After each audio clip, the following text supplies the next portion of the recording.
안녕하세요. 오늘은 발달장애 아이들의 학습 문제에 대해 살펴보도록 하겠습니다.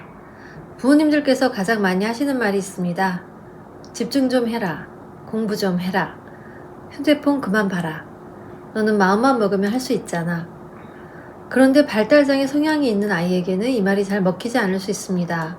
왜냐하면 이 아이의 문제는 단순히 공부를 싫어하거나 게으른 문제가 아니라 학습을 버티는 내부 구조가 약한 문제일 수 있기 때문입니다. 부모님들은 다음과 같이 겉으로 보이는 행동들을 봅니다. 아이가 숙제를 미룹니다. 책상에 오래 앉아있지 못합니다. 조금 어려운 문제만 나오면 바로 포기합니다. 틀리면 화를 냅니다. 설명을 해줘도 다시 같은 실수를 반복합니다. 그래서 부모님들은 생각합니다. 의지가 약하다. 습관이 안 잡혔다. 집중력이 없다. 공부를 안 하려고만 한다. 하지만 발달장애 아이들의 학습 부진은 단순한 태도 문제가 아닙니다. 그 안에는 공부 멘탈, 집중력, 자기 통제력의 붕괴 구조가 숨어 있습니다. 먼저 공부 멘탈이 무너집니다. 공부 멘탈은 단순히 의욕이 아닙니다. 공부가 싫어도 조금 버티는 힘, 틀려도 다시 해보는 힘, 비교당해도 완전히 무너지지 않는 힘, 실패해도 다시 책상 앞에 앉는 힘입니다. 그런데 이 힘이 약한 아이는 공부를 시작하는 순간부터 압박을 느낍니다. 이때부터 아이는 공부를 하지 않는 것이 아니라 공부로부터 자신을 보호하기 시작합니다. 하기 싫어, 몰라, 안 해, 나 원래 못해. 이 말 뒤에는 단순한 반항이 아니라 학습 상황을 견디지 못하는 불안이 숨어 있을 수 있습니다. 두 번째는 집중력의 붕괴입니다. 많은 부모님이 집중력을 가만히 앉아있는 능력이라고 생각합니다. 하지만 진짜 집중력은 감정 안정, 불안 조절, 충동 억제, 목표 유지가 함께 작동해야 생깁니다. 아이가 불안하면 집중력은 무너집니다. 틀릴 것 같으면 머리가 멈춥니다. 비교당한다고 느끼면 집중이 끊깁니다. 지적받을 것 같으면 아예 시작을 피합니다. 그래서 부모님 눈에는 이상하게 보입니다. 게임은 오래 합니다. 영상은 끝까지 봅니다. 관심 있는 것은 몇 시간씩 찾아봅니다. 그런데 공부는 10분도 못 버팁니다. 이것은 집중력이 아예 없는 것이 아니라 집중력이 선택적으로 작동하는 것입니다. 자기가 통제할 수 있고 즉각적인 보상이 있으며 실패감이 적은 곳에서는 집중합니다. 하지만 평가받고 틀리고 비교당하고 지적받는 학습 상황에서는 집중 시스템이 꺼져버립니다. 그래서 발달장애 아이의 학습 문제는 왜 집중을 안 하지가 아니라 왜 공부 앞에서 집중 시스템이 꺼질까를 봐야 합니다. 세 번째는 자기 통제력의 붕괴입니다.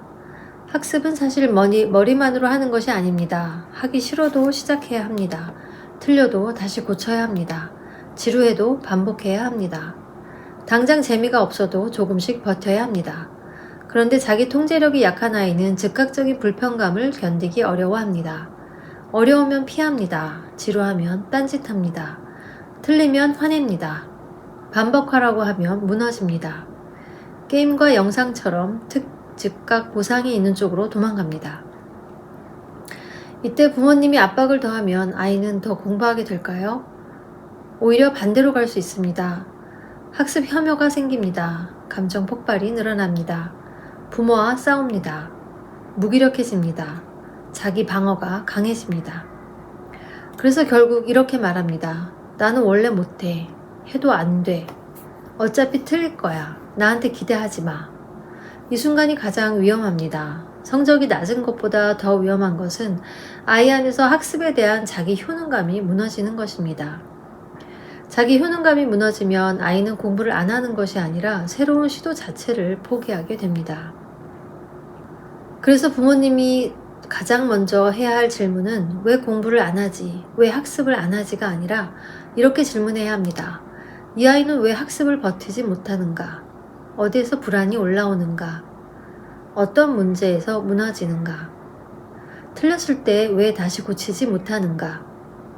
어떤 상황에서 자기 통제력이 끊기는가?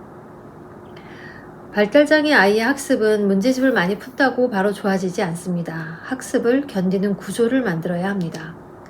짧게 성공해야 합니다. 작게 반복해야 합니다. 틀려도 다시 고치는 경험을 줘야 합니다. 비교보다 회복을 먼저 만들어야 합니다. 공부량보다 학습 시스템을 먼저 세워야 합니다.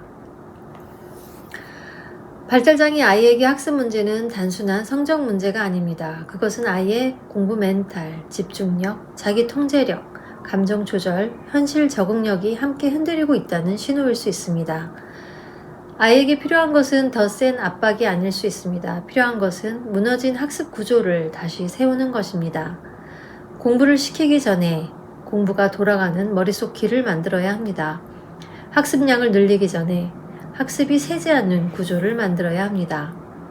우리 아이가 공부 앞에서 자꾸 무너지고 집중을 못하고 틀리면 포기하고 부모와 계속 충돌한다면 이제 단순한 공부 문제가 아니라 학습 구조를 점검해야 할 때입니다. 연세교육훈련센터는 아이의 현재 수준을 비난하지 않습니다. 대신 아이가 어디에서 막히는지, 어떤 상황에서 집중이 끊기는지, 어떤 방식으로 학습을 견디지 못하는지를 관찰하고 그 아이에게 맞는 학습 훈련 구조를 함께 세워나갑니다. 공부를 더 시키기 전에 아이의 학습 시스템부터 다시 세워야 합니다. 아이의 문제는 게으름이 아니라 아직 제대로 세워지지 않는 학습 구조일 수 있습니다.